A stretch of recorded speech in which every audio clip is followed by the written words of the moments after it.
میرے بھائیوں، دوستو، عزیزو، اس وقت میں بڑے کرب سے گزر رہا ہوں۔ بڑے غم اور صدمہ کی کیفیت ہے کہ میرا ایک بہت بہترین ساتھی، میرا دوست، لاکھوں کروڑوں دلوں کی دھڑکن، جس نے ایک عرصہ اللہ کے رسول کی نعتوں کے ساتھ لوگوں کے دلوں کو گرمایا اور ساری دنیا میں تبلیغ کی نسبت کے ساتھ اللہ کے پیغام کو پہنچایا۔ ہر مسجد، ہر محفل میں اس نے اللہ کا پیغام سنایا۔ آج وہ اچانک ہم سے بچھڑ گیا۔ جانا تو طے ہی ہے، رہنا ایک دھوکہ ہے، جانا ایک حقیقت ہے۔ زندگی ایک سراب ہے، پانی کا بلبلہ ہے، موت ایک اٹل حقیقت ہے۔ لیکن جب ایسے اچانک کوئی قریبی بچھڑ جاتا ہے تو سارا وجود لرز اٹھتا ہے اور ایسا لگتا ہے کہ جیسے زندگی ایک دم کوئی بہت بڑا جھٹکا کھا کے لڑکھڑائی ہو۔ اللہ سنبھالا دے دیتا ہے ہر صدمے سے۔ جنید ایک بہترین انسان تھا، میری اس کی رفاقت کوئی 20 سال کی ہے۔ میں نے ایسے اخلاق والا بہت کم دیکھا۔ اسے تو کوئی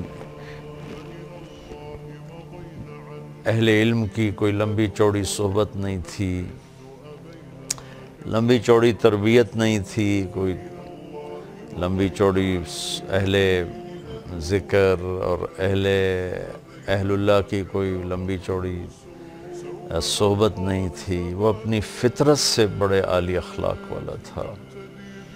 اور ایک ماضی کا واقعہ سناتا ہوں، مجھے یاد نہیں میں کہاں بیٹھا تھا، سامنے ٹی وی چل رہا تھا تو آواز اس کی بند تھی، تو میں نے دیکھا ایک نوجوان وہ بیچ پہ ڈانس کر رہا ہے اور اس کے چاروں طرف لڑکیاں ڈانس کر رہی تھیں۔ تو میرے جی میں آیا کہ اس نوجوان کو کیسے ہدایت ملے گی۔ اس لحاظ سے نہیں کہ اللہ تو قادر ہے جس کو چاہے دے دے، اس لحاظ سے کہ یہ اتنے غلط ماحول میں ہے، اس تک کون پہنچے گا، اسے کون اللہ کی بات سنائے گا۔ خیال آ کے گزر گیا اور میں وہاں سے اٹھ گیا، یاد ہی نہ رہا۔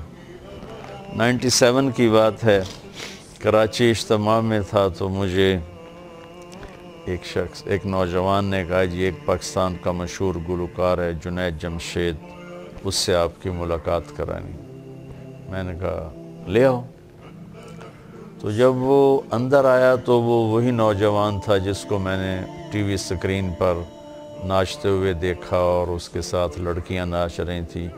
تو میں ایک دم دیکھ کے حیران بھی ہوا، خوش بھی ہوا۔ تو میں نے اس سے پوچھا آپ کا نام؟ کا جنید جمشید۔ کیا کرتے ہو؟ کہنے لگا میرا موسیقی سے تعلق۔ میں نے پوچھا بجاتے ہو یا گاتے ہو؟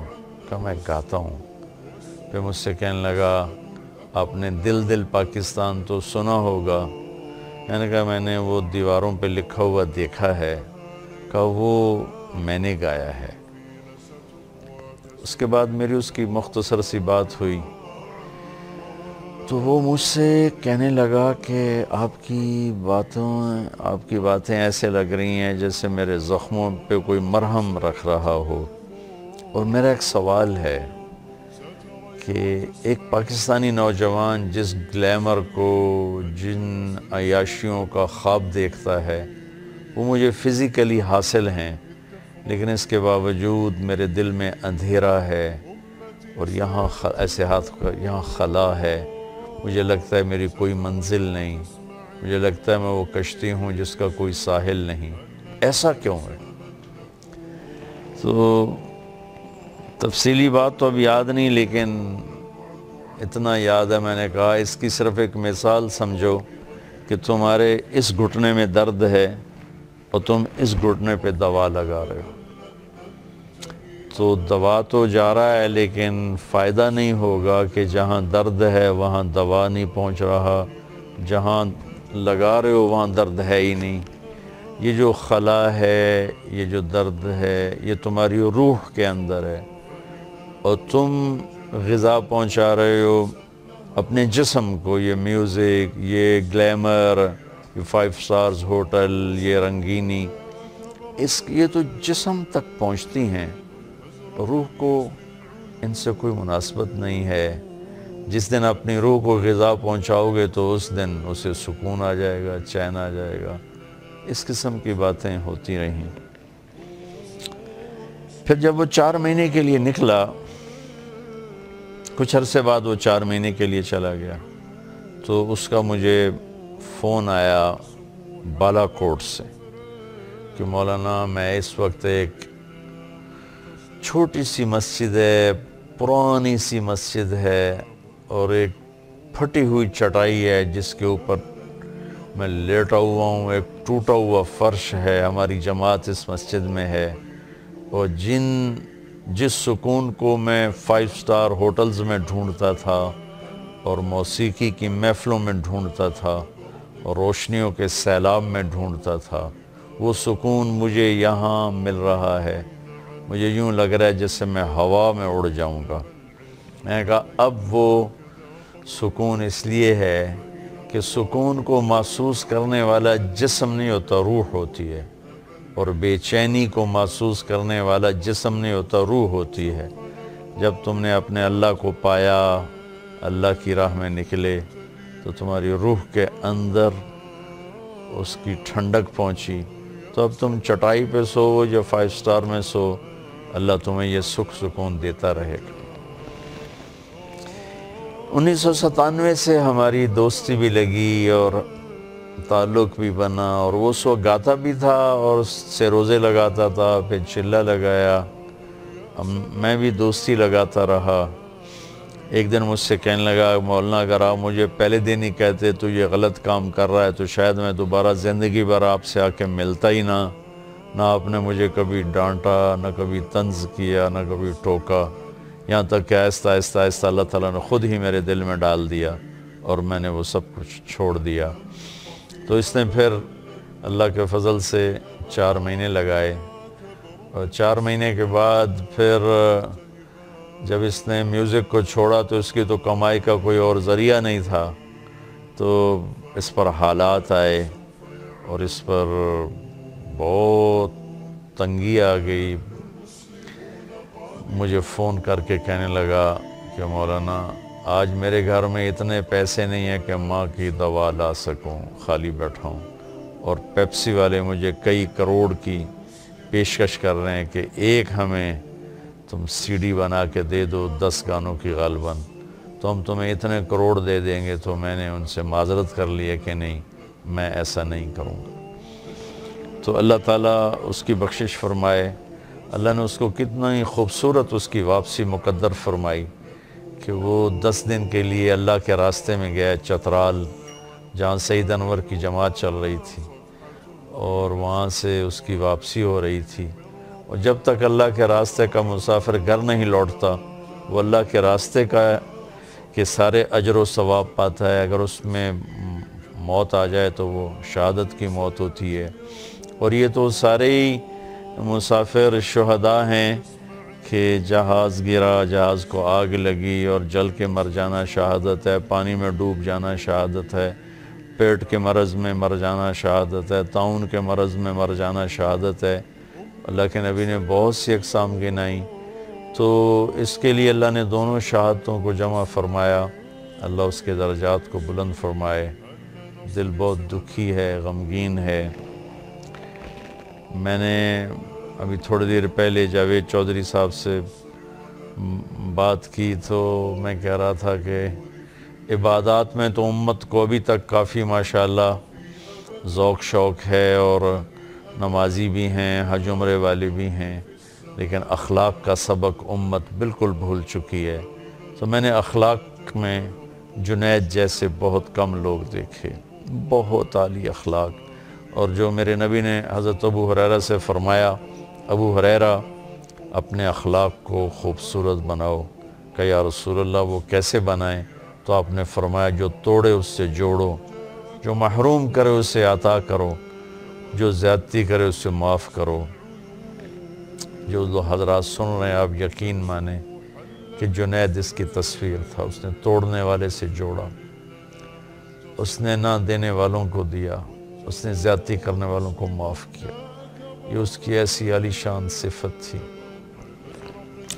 پھر ہمارا 2007 سے لے کر 2016 تو یہ 7 8 9 10 4 یہ 10 حج ہمارے اکٹھے ہوئے، اور یہ جے کے نام سے صرف حجاج کی خدمت کے جذبے کے ساتھ 150 200 300 حجاج کو لے کر جانا، ان کی خدمت کرنا، ان پہ خرچ کرنا۔ ان کے ساتھی سہیل اور کامران، انہوں نے مل کر حجاج کی خدمت کے لیے سارا کام چلایا۔ کوئی، میں گواہ ہوں، 10 حج ہو گئے ان کے ساتھ، کوئی کاروباری لالچ نہیں، کوئی حجاج سے کمائی نہیں، بلکہ اپنے پلے سے یہ لگاتے رہے، سہیل بھائی، کامران بھائی، جنید بھائی، اور خوش ہوتے تھے حجاج کی خدمت کر کے۔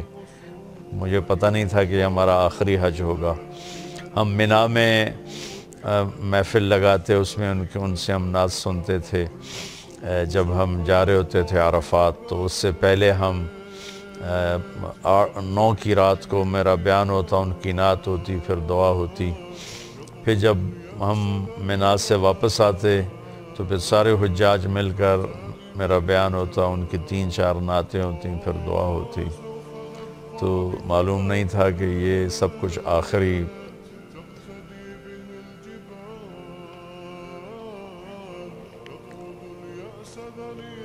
مل کے رہنے کی جگہ تو جنت ہی ہے۔ یہاں تو کل دار وإن طالت سلامتها،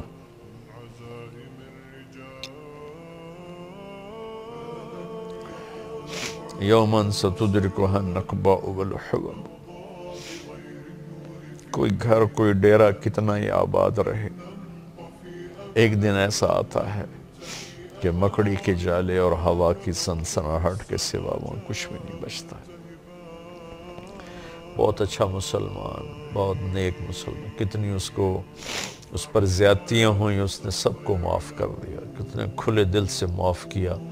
اللہ نے بھی یقیناً اپنے فضل سے انہیں معاف کیا ہوگا۔ بہت بڑے اخلاق، بہت بڑے اخلاق۔ جو میری بات سن رہے ہیں، میں ان کی خدمت میں گزارش کروں گا کہ آپ بھی اللہ سے مانگیں کہ اللہ میں ایسے اخلاق نصیب فرمائے۔ ایک معمولی سی بات ہوتی ہے، فون پر ہزاروں لوگوں کی سنتے ہیں، سناتے ہیں، لیکن جب وہ فون کیا کرتا تھا نا، یا میں اس کو کرتا تھا، تو میں نے ایسی گرم جوشی ہر دفعہ، اگر میں نے دن میں 10 فون کیے ہیں تو ہر دفعہ اس محبت اور گرم جوشی کہ مولانا مولانا مولانا۔ میں اسے کہا کرتا تھا تیری انٹری بڑی زبردست ہوتی ہے، آج تک کبھی کسی نے مجھے ایسا رسپانس نہیں دیا جیسے تم مجھے فون پہ رسپانس دیتے ہو۔ وہ مجھے کہتا میرے محسن ہو، میں اس لیے کرتا ہوں۔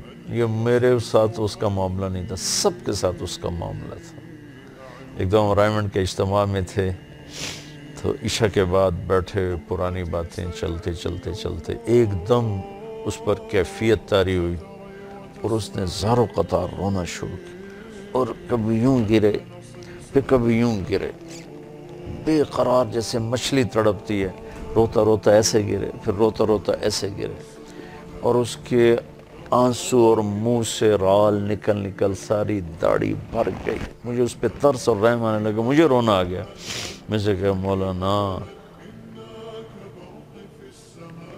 آپ کو نہیں پتا آپ نے مجھے کہاں سے نکالا، آپ کو نہیں پتا آپ نے مجھے کہاں سے نکالا، میری نسلیں بھی اس احسان کا بدلہ نہیں دے سکتی۔